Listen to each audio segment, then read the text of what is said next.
Hello friends and welcome to the Hindu editorial analysis for 15th of September 2023। आपका response काफ़ी अच्छा मिल रहा है, उसके लिए बहुत बहुत थैंक्स। और इसी तरह से रिस्पांस को बनाए रखिए। और कल के डिस्कशन पे भी आपका रिस्पांस काफ़ी अच्छा रहा है, तो इसी तरह से अगर आपको डिस्कशन अच्छा लगता है तो आप उसको सराहेंगे तो हमें भी अच्छा लगेगा। तो शुरू करते हैं आज की editorial analysis. First editorial is limits of identity. Civil society should strive to be non partition to aid peace in Manipur. तो जो मणिपुर में जो वायलेंस चल रहा है due to the ethnic clashes, उसकी वजह से उसके रिगार्डिंग ये बोला है कि जो सिविल सोसाइटीज हैं उनका भी एक तरह से इसमें जो उन्होंने उनकी जो इनेबिलिटी रही है to act as a representative to rise above their ethnic affiliations and work towards peace, वो भी कहीं ना कहीं एक रीजन रहा है जिसकी वजह से जो पीस जो है वो नहीं हो पा रही है। मतलब पीस के रिगार्डिंग कोई एग्रीमेंट या पीस जो है लॉन्ग लास्टिंग पीस जो है वो उस तक नहीं पहुंचा जा रहा है, ठीक है ना। फिर ये भी बोला होता है the inability of the state government and its police and the union government deployed arm forces in maintaining peace has also been due to civil society groups supporting those engaging in violence। और कहीं ना कहीं ये जो arm forces है या जो police है या यूनियन गवर्नमेंट जो डिप्लॉय करे या स्टेट गवर्नमेंट का जो एडमिनिस्ट्रेशन है उसकी कहीं ना कहीं जो इनेबिलिटी जो हुई है पीस को मेंटेन करने में, वो उसमें भी उसका भी रीजन है कि ये कि सिविल सोसाइटी जो है वो ग्रुप्स को सपोर्ट कर रही है जो वायलेंस कर रहे हैं, ठीक है ना। तो presence of arm forces in peace keeping not an ideal solution in most circumstances. तो ये तो ऑथर ने भी यहाँ पे एक्सेप्ट किया कि आप ये नहीं कह सकते मोस्ट सर्कमस्टेंसेस आप यही चाहेंगे कि जो है आर्मी फोर्सेज को आपको वहाँ पे डिप्लॉय ना किया जाए और पीस कीपिंग बिना आर्म फोर्स के जो है आई, ठीक है ना। लेकिन जो एथनिसाइजेशन हो रहा है लॉ एनफोर्समेंट का, उसके चलते जो है the armed forces presence and the need for buffer zones to maintain a semblance of peace है बिकम एसेंशियल इन मणिपुर। लेकिन इसके चलते वहाँ पे जो आर्म फोर्सेज का लगाना या बफर जोन्स का बनाना जो वो बहुत जरूरी हो गया है, मतलब जरूरी था। फिर उसने ये भी कहा कि civil society organizations have waved up the frenzy of ethnic hatred, partially due to recurring trauma for the violence as much as cynical political representatives have। तो ये तो है कि सिविल सोसाइटी ऑर्गेनाइजेशन कहीं ना कहीं वो जो उन्होंने ट्रॉमा जो बार बार वो फेस कर रहे हैं उसकी वजह से भी हो सकता है कि जो एथनिक हेटेड जो डेवलप हो रहा है उसका एक रीजन ये भी हो सकता है। और this has mean that the cycle of violence has endured. लेकिन इससे ये है कि जो वायलेंस की साइकिल है वो कहीं ना कहीं वो ज्यादा बढ़ती हुई नजर आ रही है।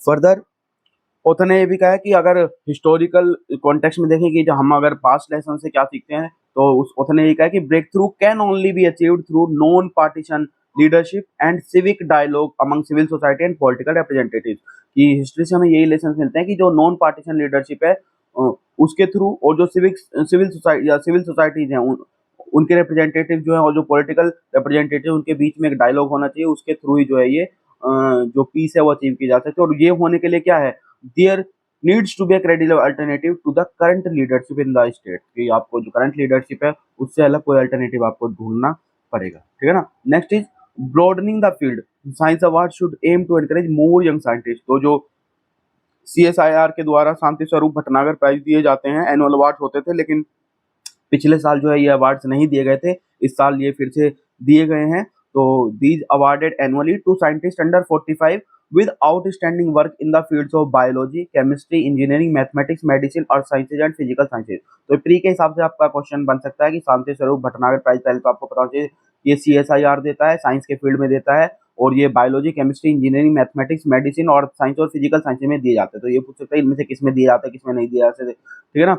अंडर 45 के जो साइंटिस्ट होते हैं उनको दिया जाता है एनुअल अवार्ड है, CSIR देता है, ठीक है जी। और इसको कुछ लोग जो है akin to an Indian Nobel भी मानते हैं, ठीक है ना।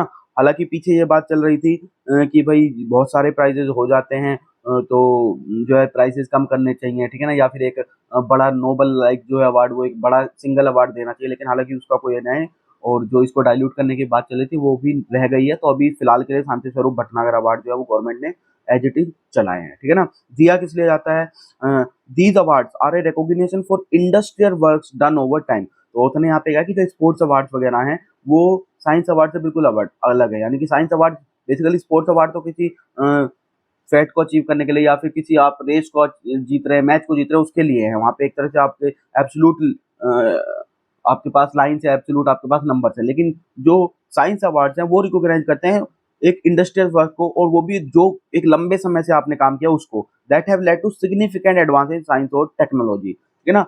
और अवार्ड ये क्या है, बेसिकली क्या है, these awards are meant to encourage the winners to persevere against the uncertainty inherent in the scientific enterprise. तो जो साइंटिफिक फील्ड में जो इनहेरेंट चैलेंजेज है, जो इनहेरेंट अनसर्टेनिटी है, उनके अगेंस्ट कहीं ना कहीं उनको कंटिन्यूअस एफर्ट्स बनाए रखने के लिए, उनको एनकरेज करने के लिए, बेसिकली उनके जो एफर्ट्स हैं उनको सराहा जाने के लिए अवार्ड्स दिए जाते हैं, ठीक है ना। तो जो रिड्यूस करने की बात चल रही है उसके अगेंस्ट ऑथर ने कहा कि रिड्यूस करने की जरूरत नहीं है, actually there is a stronger case for expanding the limit of these award. इनको बढ़ाने की जरूरत है, क्योंकि अगर देखो तो जो इस साल के जो 12 विनर्स हैं वो सारे के सारे मेल हैं, और उसमें से 11 जो हैं वो सेंट्रली फंडेड इंस्टीट्यूशंस हैं। तो सिर्फ यही तो है नहीं, वुमेन्स का भी कंट्रीब्यूशन काफी है साइंस के फील्ड में, वो भी रिसर्च में काफी इंपॉर्टेंट रोल प्ले करती हैं। उसके अलावा जो रीजनल या फिर स्टेट लेड इंस्टीट्यूशंस है, उनमें भी बहुत से लोग ऐसे हैं जो काफी अच्छे एफर्ट्स कर रहे हैं, रिसर्च कर रहे हैं, साइंस के फील्ड में जो अपना कंट्रीब्यूशन कर रहे हैं। तो इसलिए ऑथर ने कहा है कि यहाँ पे घटाने की जगह उसको बढ़ाने की जरूरत है, कि इस तरह के अवार्ड्स या इंकरेजमेंट उनको किया जाए ताकि वो और अच्छा जो है परफॉर्म कर सके। तो दिस इज इट, आगे देखते हैं। Yes, disentangling the 2030 global renewable energy target. तो जो 2030 का ग्लोबल रिन्यूएबल एनर्जी टारगेट बोला है, जो कि हम जो कॉन्फ्रेंस ऑफ पार्टी 28 का जो मेन मुद्दा रहने वाला है डिस्कशन का, कि एक एग्रीमेंट होना चाहिए उन्हें global target of tripling the renewable energy capacity from current levels by 2030। तो उसके रिगार्डिंग यहाँ पे बात की है, लेकिन ऑथर ने यहाँ पे बात किया है कि इसको आपको एक तरह से जो इनहेरेंट इनइक्वालिटी इसमें देखने को मिल रही है उसको भी आपको समझने की जरूरत है। इनइक्वालिटी कैसे बताई है ऑथर ने? ऑथर ने बोला कि अगर आप 2021 में देखें तो जो ग्लोबल इंस्टॉल्ड कैपेसिटी थी रिन्यूएबल एनर्जी सोर्सेज की फॉर इलेक्ट्रिसिटी जनरेशन, वो थी 3026 गीगावाट, या फिर आप ये 39% of total capacity from all sources, ठीक है ना। और अगर कंट्रीब्यूशन की बात करें आप रिन्यूएबल एनर्जी सोर्सेज का, तो वो केवल 28% था। तो एक तो ये चीज हो गई। दूसरा, ऑथर ने ये बोला है कि अगर ये जो रिन्यूएबल एनर्जी को आप ट्रिपल करना चाहते हो 2030 का, तो इसका मतलब क्या है कि लगभग 9000 गीगावाट जो है, जो कि मोर देन है total installed capacity from all sources in 2021, वो आपको ऐड करनी पड़ेगी। और ये एडिशन भी आपको क्या करना पड़ेगा, इसमें भी 6000 गीगावाट रिन्यूएबल कैपेसिटी जो है आपको 2022 और 2030 के बीच में आपको ऐड करनी पड़ेगी, ठीक है ना। करंटली आपके पास 3000 है, तो बाकी जो 6000 गीगावाट है वो आपको 2022 से 2030 के बीच में आपको मतलब जो है इंस्टॉल करनी पड़ेगी, ठीक है ना। क्योंकि अगर आप हाइडल प्लांट्स देखें या इस हाइडल सोर्सेज देखें, प्रोजेक्ट देखें, तो उनसे एडिशन करने में जो 2030 वाली लाइन जो टारगेट लाइन है वो सरपास हो जाएगी। तो यानी कि जो आपके पास मेजर जो दो ऑप्शंस बचते हैं वो बचते हैं सोलर और विंड।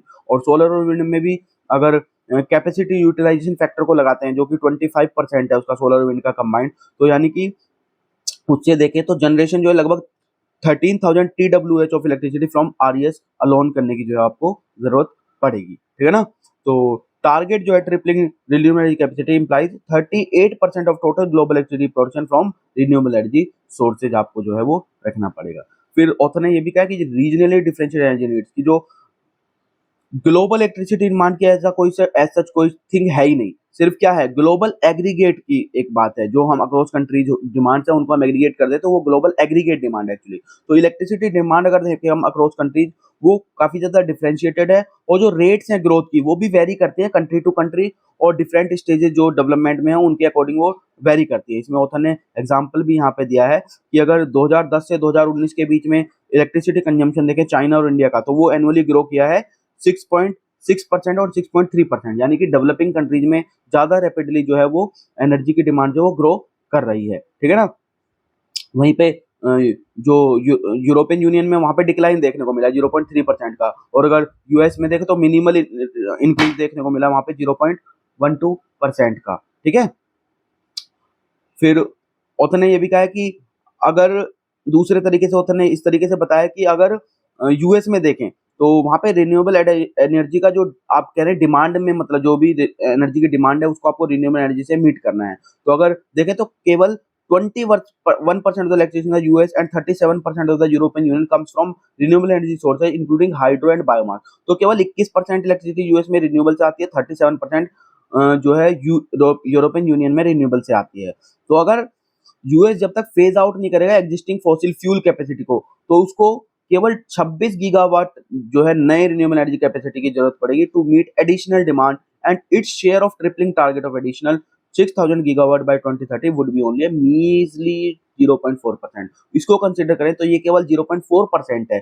वहीं पे अगर इंडिया की बात करें तो इंडिया को लगभग 717 गीगावाट रिन्यूएबल एनर्जी कैपेसिटी की जरूरत पड़ेगी टू मीट एडिशनल डिमांड, और इसका शेयर जो ट्रिपलिंग टारगेट में रहेगा वो 12% रहने वाला है। तो ये जो अनइक्वल या इम्बैलेंस दिखाया है, इसको जो है कंसिडरेशन करने की जरूरत है। सेकंड सिनेरियो ऑथर ने यहाँ पे दिया कि अगर आप ये करते हैं कि टोटल फेज आउट कर दे अगर US fossil fuel based capacity को, यूरोपियन यूनियन और यूएस, तो उस समय जो शेयर रहेगा that would account for more than a third of the new capacity closer to their fair share of burden, और उससे जो है उन पे फेयर शेयर ऑफ बर्डन आपको देखने को मिलेगा, मतलब वो ज्यादा इक्विटेबल पिक्चर जो है वो सामने लेके आएगा। तो सबसे पहले जरूरत है कि उनका सारा फेज आउट कराना जरूरी है कि फॉसिल फ्यूल बेस्ड जो उनकी कैपेसिटी है उसको आपको फेज आउट करना पड़े, उसके बाद जो आपका टारगेट बनता है रिन्यूएबल एनर्जी का वो आपको कंसिडरेशन में करना पड़ेगा, ठीक है ना। वहीं पे उन्होंने ये भी बात किया कि जो it is very unfortunate that the COP28 calls for the renewable energy global target comes with a severe lack of transparency at to its origin, कि उसमें कोई ट्रांसपेरेंसी नहीं देखने को मिल रही है। और अगर आप अरीना की वेबसाइट पे भी देखें तो जो वहां पे अरीना ने सिनेरियो दिखाया है, ठीक है ना,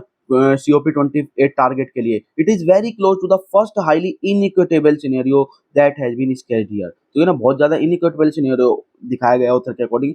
तो अरीना की अगर एनालिसिस देखें तो जो वहां पे जो most of the non renewable energy capacity है to be added by 2030 is in developing regions, वो कहां से होनी चाहिए, वो डेवलपिंग रीजन्स में जो है वो साइट कर रहा है। फिर ऑथर ने एक और यहाँ पे दिखा कि अगर बाय 2030 देखें तो जो 80% पावर जनरेशन होना कैपेसिटी है वो सब सहारन अफ्रीका रीजन में होना है, और वो रिन्यूएबल एनर्जी से आना चाहिए, और compare to only 70% for the European Union, केवल 70% जो है यूरोपियन यूनियन के लिए रखा गया है। वहीं पे अगर आप बात करते हैं कि जो रिन्यूएबल एनर्जी कैपेसिटी जो है 2050 तक है वो सेम रखी गई है, हालांकि जबकि जो non renewable energy capacity European Union continues to be more than the 4 times that of sub Saharan Africa, जो नॉन रिन्यूएबल कैपेसिटी है वो 4 गुना ज्यादा है कंपेयर टू सब सहारन अफ्रीका। तो वहां पे वही है कि डेवलपिंग कंट्रीज के लिए आपने ज्यादा एक तरह से वो बोला है, डेवलप्ड कंट्रीज को आप फेज आउट करने के लिए कोई बात ही नहीं कर रहे हैं, ठीक है ना। अगर इक्विटी वाले पार्ट को भी छोड़ दें तो जो एब्सोल्यूट प्रोजेक्शंस हैं of installed capacity, these suffer from the fundamental problem of diversing capacity addition from the growth in energy demand। तो दूसरा जो प्रॉब्लम है जो इनइक्वालिटी शो कर रहा है वो ये है कि जो फंडामेंटल प्रॉब्लम है of diversing capacity addition from growth in energy demand, वो दूसरी प्रॉब्लम है, ठीक है ना। Targets for thee but not for me, तीसरा ऑथर ने ये बताया कि जो डेवलप्ड कंट्रीज हैं या यूरोपियन यूनियन की कंट्रीज है वो एक तरह से जो बर्डन है वो उनके लिए जो डेवलपिंग कंट्रीज है उन पे थोप रही है, और अपने लिए उन्होंने कोई ऐसा जो ना तो उन्होंने प्रॉमिस किया है ना कमिटमेंट किया है।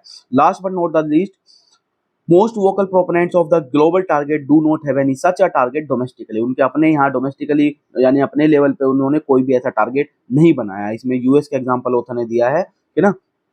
उसी तरह से यूरोपियन यूनियन को भी उन्होंने बताया कि ओनली अ रिलेटिव टारगेट उन्होंने रखा है, though an ambitious sounding goal of 40% of final energy consumption from renewable energy sources by 2030, but certainly not absolute, मतलब रिलेटिव टारगेट जरूर रखा है उन्होंने, लेकिन एब्सोल्यूट टारगेट उन्होंने इसमें कुछ यूरोपियन यूनियन ने भी मेंशन नहीं किया है। तो क्या करने की जरूरत है, डेवलपिंग कंट्रीज को जरूरत है कि वो COP20 पे स्पेशली इंडिया को जरूरत है कि they should consider the tripling global renewable capacity target only if the north commits to absolute targets domestically, अगर जो डेवलप्ड कंट्रीज हैं वो कमिट करती हैं कि वो जो एब्सोल्यूट टारगेट्स डोमेस्टिकली भी वो जो है वो रखेंगी, that are equitable and commensurate with their responsibility, जो कि इक्विटेबल होने चाहिए और उनकी रेस्पॉन्सिबिलिटी जो है उसके साथ कमेंसुरेशन में होने चाहिए, in an update to their NDCs in Paris agreement, जो नेशनल डिटरमिन्ड कॉन्ट्रीब्यूशन है उसके चलते हुए वो एब्सोल्यूट टर्म्स में उनको जो है उसको लाना पड़ेगा अपने डोमेस्टिक जो टारगेट्स हैं उनको भी, ठीक है ना। Next is changing the way the postman knocks, तो बेसिकली जो पोस्ट ऑफिस बिल 2023 का जो इंट्रोड्यूस किया गया था पार्लियामेंट के विंटर सेशन में उसमें ये बात की, और इसने जो है मेनली ये लाया गया रिप्लेस करने के लिए इंडिया पोस्ट ऑफिस एक्ट 1898 को। तो 1898 जो है वो फोकस करता था ओनली ऑन मेल सर्विसेज, जो नया बिल है it authorizes the DG of postal service to make regulations related to activities necessary for providing various such other services as the central government may prescribe and fixed charges of them। तो ये जो provision उसमें add किया गया है, provision important इसलिए है क्योंकि पार्लियामेंट्री अप्रूवल की जो है वो आपको एक प्रेरेक्विजिट नहीं रह जाएगा for revision of charges. For any service offered by post office. पहले जो पार्लियामेंट्री अप्रूवल आपको हर बार लेना पड़ता था रिवाइज करने के लिए चार्जेस के लिए, वो आपको वो प्रेरेक्विजिट जो है वो एक तरह से डन अवे कर दी गई है, इंक्लूडिंग ट्रेडिशनल मेल सर्विसेज। तो इन सब के लिए भी आपको अब प्रीरिक्विजिट अप्रूवल नहीं है। क्या क्या चेंजेस किए हैं, तो यहाँ पे बेसिकली 4-5 चेंजेस ऑथर ने यहाँ पे बताए हैं।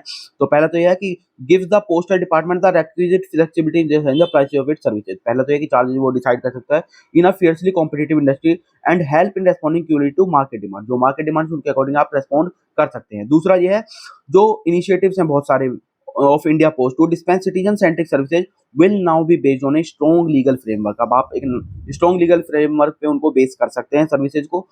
तीसरा जो बताया ऑथर ने कि ये ऑथराइज करता है सेंट्रल गवर्नमेंट को which may by notification empower any officer to cause any item in course of transmission by post office to be intercepted, opened or detained in the interest of security of state, friendly relations and foreign states, public order, emergency or public safety or upon the occurrence of any contravention of any of the provisions of this act।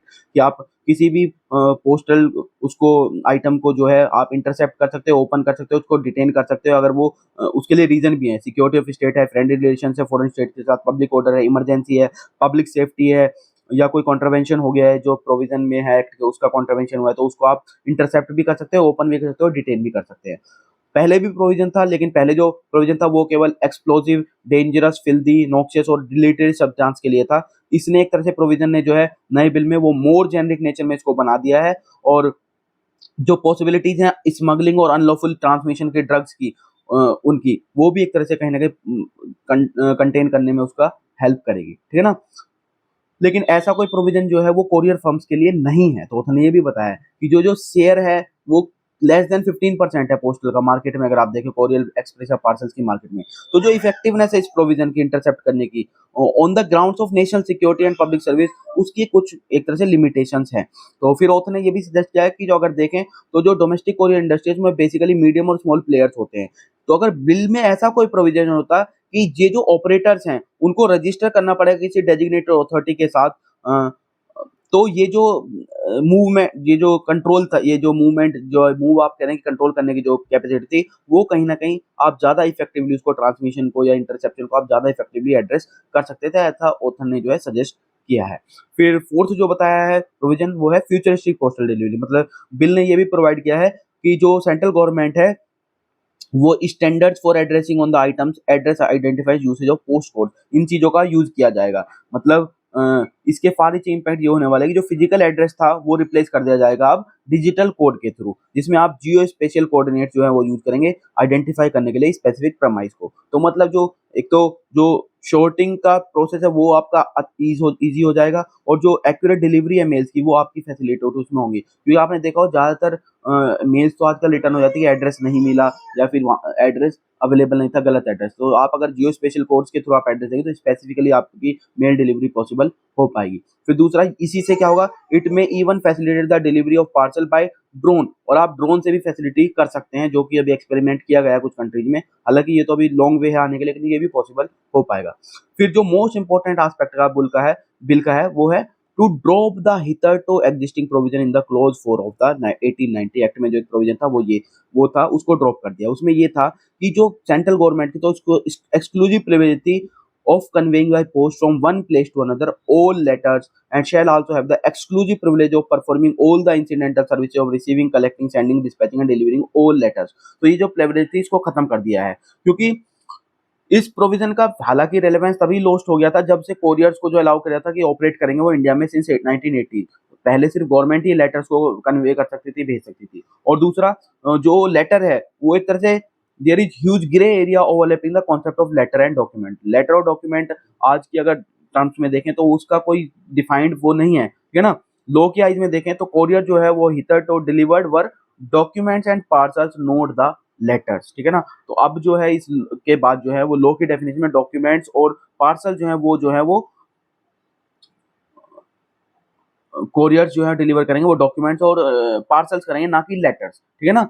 और जब नया bill जी आ जाएगा तो जितनी भी legal debates हैं कि letter क्या होता है, लेटर में क्या आएगा क्या नहीं आएगा, वो ऑटोमेटिकली जो अपने आप में खत्म हो जाएंगे। तो कॉमनर के लिए अगर कॉमन लैंग्वेज में लेमन की पार्लेंस में देखें तो वो लेटर को क्या परसीव करता है, वो लेटर को ये परसीव करता है a written and personal form of communication between two individuals physically conveyed by the post. लेकिन जब ये मोबाइल रेवोल्यूशन आया तो उसके बाद इंपॉर्टेंस जो है रिटर्न पर्सनल कम्युनिकेशन का वो कम कहीं ना कहीं काफी सिग्निफिकेंट एक्सटेंट तक आपको रिड्यूस होने को देखता है। आजकल मेल के थ्रू आप कम्युनिकेट कर लेते हैं, इंस्टाग्राम है, व्हाट्सएप है, बहुत सारे सोशल एप्स आ गए हैं, ठीक है ना।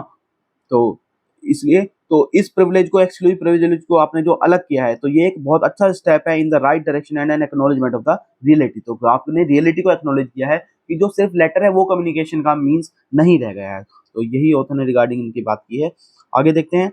आज ओपिनियन डिबेट में जो क्वेश्चन आता है उसमें एक आया है, are corruption cases driven by political leverage. क्या पॉलिटिकल लेवरेज से ये हैं? तो यहाँ पे आप सबसे पहले तो ये ध्यान रखिए, ये पर्सनल व्यूज होते हैं। जो भी लोग डिबेट में पार्टिसिपेट करते हैं तो आप इनका चाहे तो यूज कर सकते हैं, चाहे नहीं कर सकते हैं, और चाहे आप इनको परसीव कीजिए नहीं कीजिए, ये उनके पर्सनल व्यूज होते हैं, ठीक है ना। तो जब क्वेश्चन पूछा गया कि क्या ये इनमें पॉलिटिकल एलिमेंट या पॉलिटिकल वेंडेटा होती है इन सब केसेस में, तो जो ऑथर थे उन्होंने कहा कि the first issue to be considered when such a movie is made, कि ये जो केसेस हैं वो कब लाए जाते हैं, वेदर बाय सेंट्रल गवर्नमेंट और state government, is the timing of the case. सबसे इंपॉर्टेंट चीज है कि आप किस टाइम पे जो है केस लेके आ रहे हैं। फिर ऑथर ने भी कहा है, दूसरे जो है उन्होंने ये कहा है कि डाटा अगर आप देखें तो 43% एमपीज और 44% एमएलए जो है उनके ऊपर क्रिमिनल रिकॉर्ड्स हैं, और उनमें से काफी के ऊपर सीरियस केसेज हैं like murder and rape against them.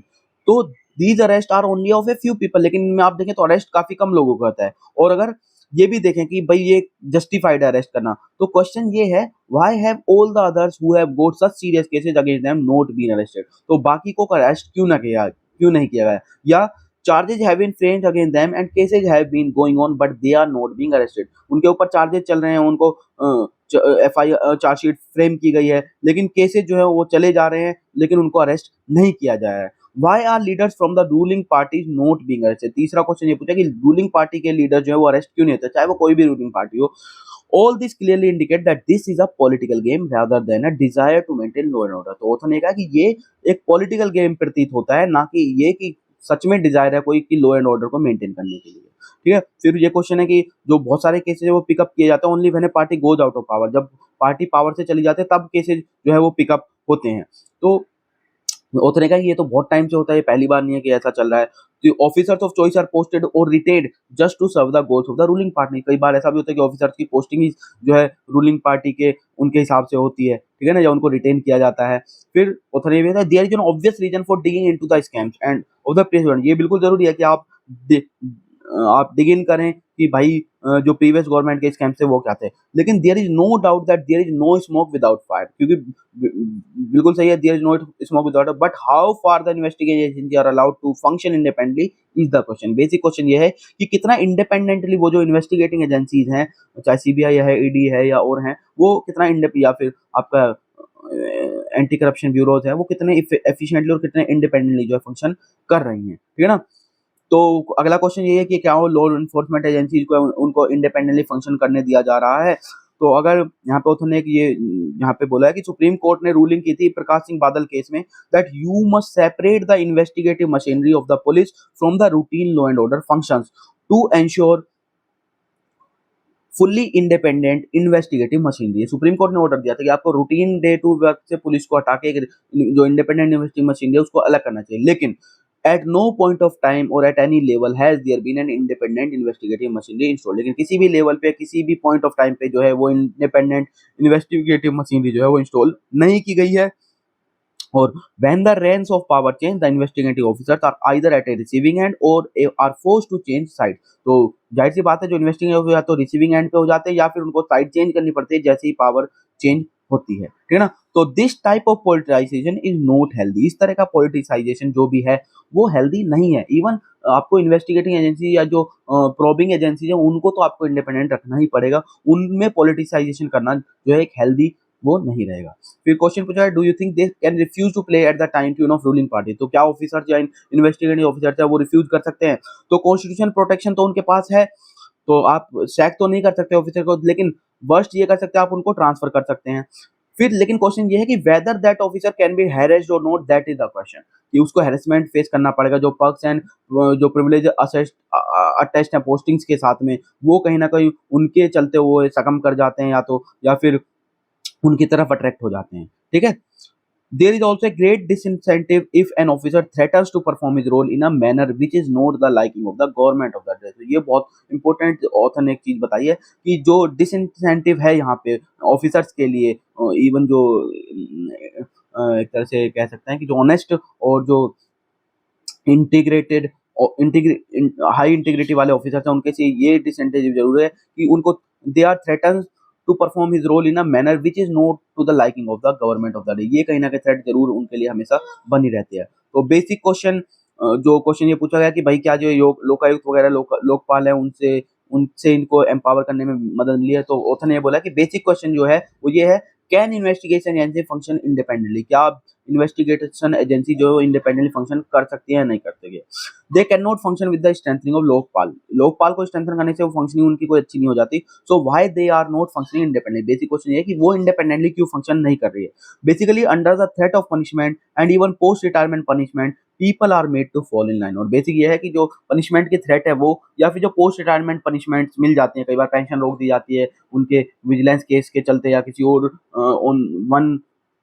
On one basis और अदर जो है उनको पोस्ट रिटायरमेंट बेनिफिट जो रिलीज नहीं किए जाते, तो उसकी वजह से कहीं ना कहीं वो जो ऑफिसर्स हैं वो फॉल इन लाइन कर जाते हैं, मतलब वो उनके ट्रैप में एक तरह से आ जाते हैं और वो उनके अकॉर्डिंग चल जाते हैं। Lesser known leaders are not so tall leaders, जो दूसरा क्वेश्चन ये पूछा है कि ये जो करप्शन केसेस फाइल किए जाते हैं क्या वो रूलिंग पार्टी में ज्वाइन करने के लिए कराए जाते हैं, तो उन्होंने कहा जो बड़े लीडर्स हैं कई बार या जो फेमस मेजर पार्टी उन पे आप करेंगे तो वो तो नहीं करेंगे, लेकिन जो लेसर नोन लीडर्स हैं या नॉट सो टॉल लीडर्स हैं उनको जरूर एक चॉइस होती है कि या तो आप इधर आ जाइए या फिर उधर चले जाइए, मतलब जेल में, ठीक है ना। And many people jumped ship because they would otherwise land in jail, तो कई बार जंपिंग देखने को मिलती है। But what is new is that, तो ये ऑथर ने कहा कि ये तरह के ये जो इवेंट्स है कि पॉलिटिकल पार्टी जो भी पावर में आते हैं वो पुराने वाले केस छोड़ देती है या प्रीवियस जो इनकम्बेंट थे उनके अगेंस्ट केसेस खुल जाते हैं, ये कोई नया नहीं है, ये तो होता रहता है। या आपकी टाइमिंग जो है वो इलेक्शन के टाइम पे या आफ्टर इलेक्शन जो है वो ये सब चीजें देखने को मिलती है। लेकिन जो नया है वो ये है कि agencies are being used to break up parties and secure defection, कि जो अभी एजेंसीज का यूज किया जा रहा है वो बेसिकली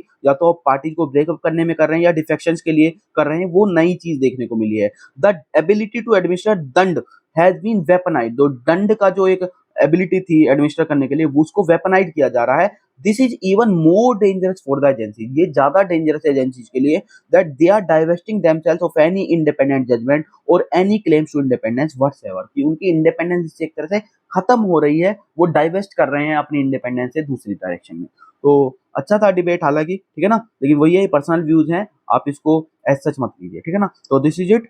आगे बाकी तो आज कोई इंपॉर्टेंट, हाँ, the travels of gig workers, ये आपको जरूर बोलेंगे कि आप इस आर्टिकल को जाइए क्योंकि मेंस के आपके एग्जाम आने और गिग वर्कर या सोशल सिक्योरिटी से रिलेटेड आपका क्वेश्चन वहाँ पे जरूर मिलेगा। तो इसमें जो यहाँ पे एक तरह से समराइज किया उसको हम देख लेते हैं। दो रिपोर्ट सर्वे था ऑन फूड डिलीवरी पार्टनर्स, ये रिपोर्ट किया था national council of applied economic research ने। It validates several common beliefs, क्या क्या कॉमन बिलीफ्स हैं।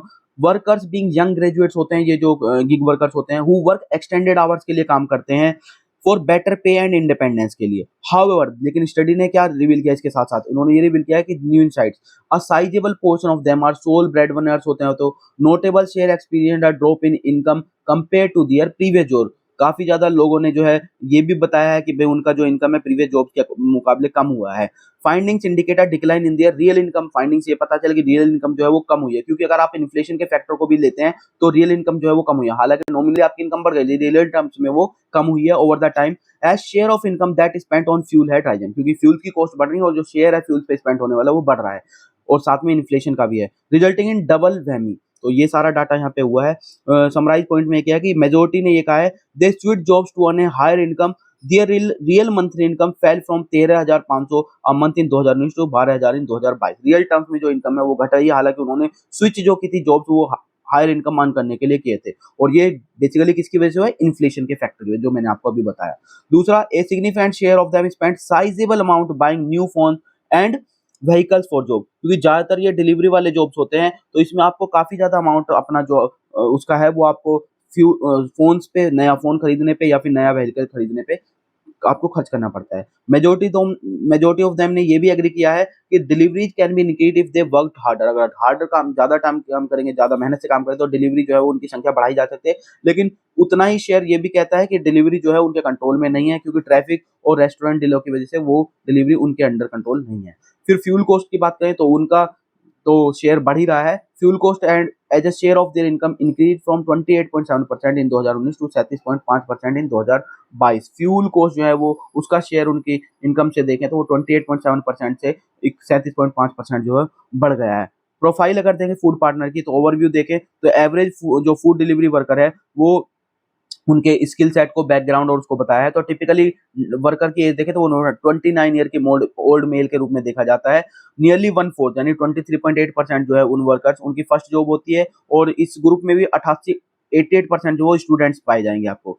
उनको कोई सोशल सिक्योरिटी प्रोटेक्शन नहीं है। Only 61.9% of workers receive rations, 12.2% possess Ayushman Bharat card, 7.1% are registered on the E Shram portal and 4% are enrolled in the Atal pension Yojana. तो social security की ये आप पोजीशन देख सकते हैं गिग वर्कर की। ये आपके लिए मेंस के लिए इंपॉर्टेंट है, आप इसको एसए में भी कोट कर सकते थे, हालांकि एसए का तो आज ही एग्जाम है, मेंस में जरूर आप कोट कर सकते हैं। These workers are considered informal labour lacking employer provided social welfare and job security. ज्यादातर को इनफॉर्मल कंसिडर किया था, लेबर कंसिडर किया था, कोई एम्प्लॉयर प्रोवाइडेड सोशल वेलफेयर और जॉब सिक्योरिटी उनको नहीं मिलती है, ठीक है ना ही कोई उनको, हालांकि कुछ के पास एक्सीडेंट इंश्योरेंस जरूर है लेकिन सबके पास नहीं है। वर्कर्स ऑन लॉन्ग शिफ्ट, अगर इनके एवरेज लॉन्ग शिफ्ट में एवरेज वर्किंग आवर देखें वो 10.8 आवर्स है, और शॉर्ट शिफ्ट में देखें तो वो लगभग 5.2 आवर्स है। A third of the workers have college degree, ज्यादातर 1/3 जो ग्रेजुएट हैं, एंड 93% वो सेकेंडरी एजुकेशन पास कर चुके हैं। 43% of workers are sole wage earners हैं, और 68.9% are non migrants who worked in their home town. 68.9% जो होम टाउन्स में ही वर्क कर रहे हैं, बाकी जो है वो माइग्रेंट्स हैं। एवरेज देखें वर्कर जो है फूड डिलीवरी रोल्स में वो 14.1 मंथ्स के लिए रहते हैं। दो a third indicate that they have no plans to leave, और 1/3 ये भी इंडिकेट करते हैं कि उनका कोई प्लान नहीं है लीव करने का इसको, ठीक है ना, मतलब लीव्स नहीं लेते हैं, ठीक है ना। In terms of tenure, 28% have been working for less than a year and 25.7% for 1 to 2 years। तो 28% ऐसे हैं जो लेस देन 1 ईयर काम कर रहे हैं। वहीं अगर देखें 1/4 जो है वो ये है जो 1 से 2 साल काम कर रहे हैं, making them pandemic era hires, और वो उस टाइम के हैं जिनको पेंडेमिक के टाइम पे उनको हायर किया गया था। और 24.7% स्टार्टेड बिफोर द पेंडेमिक, उनमें से 1/4 जो है उन्होंने लगभग प्री कोविड टाइम पे जो है उन्होंने काम करना शुरू किया था, ठीक है ना। These workers work 27.8% more hours than the average urban young male. अगर एवरेज की बात करें तो उससे लगभग 30% ज्यादा आवर्स ये काम करते हैं, एंड अर्न 59.6% ऑफ मोर, और उनसे 59.6% जो है वो ज्यादा करते हैं। लेकिन after accounting for fuel expenses this income advantage narrow to 5%। तो अगर आप फ्यूल कॉस्ट को उसमें ऐड कर लेंगे तो ये जो एडवांटेज है 59.6% का मोर अर्निंग का, वो रिड्यूस होके कम सिर्फ 5% पे ही आ जाता है, ठीक है ना। तो यही सारे बाकी चार्ट्स में कंपैरिजन भी दिखाया गया है, ठीक है ना। तो अच्छा है, आप इस पे गो थ्रू कर सकते हैं। मेथोडोलॉजी की बात करें तो जो रिपोर्ट है ये फर्स्ट हाउस रिपोर्ट था, 3 पार्ट में रिसर्च प्रोग्राम ये अंडरटेक किया गया था एनसीएईआर के द्वारा, and it extensively explore the socio economic implications of the workers engaged in the food delivery platform industry, shedding light on their employment patterns, incomes and work environment. और part 2 और part 3 में जो है social impact जो food delivery platforms का आने वाले restaurant पे, और उनके सिस्टमिक इम्पैक्ट जो इंडिया की इकोनॉमी और लेबर मार्केट पे आने वाला, उनको जो है रिसर्च में किया जाएगा। तो this is it regarding today discussion. Hope आपको डिस्कशन अच्छा लगा होगा। अगर अच्छा लगा है तो आप लाइक कर सकते हैं, और चैनल को शेयर और सब्सक्राइब भी कर सकते हैं। तो थैंक यू।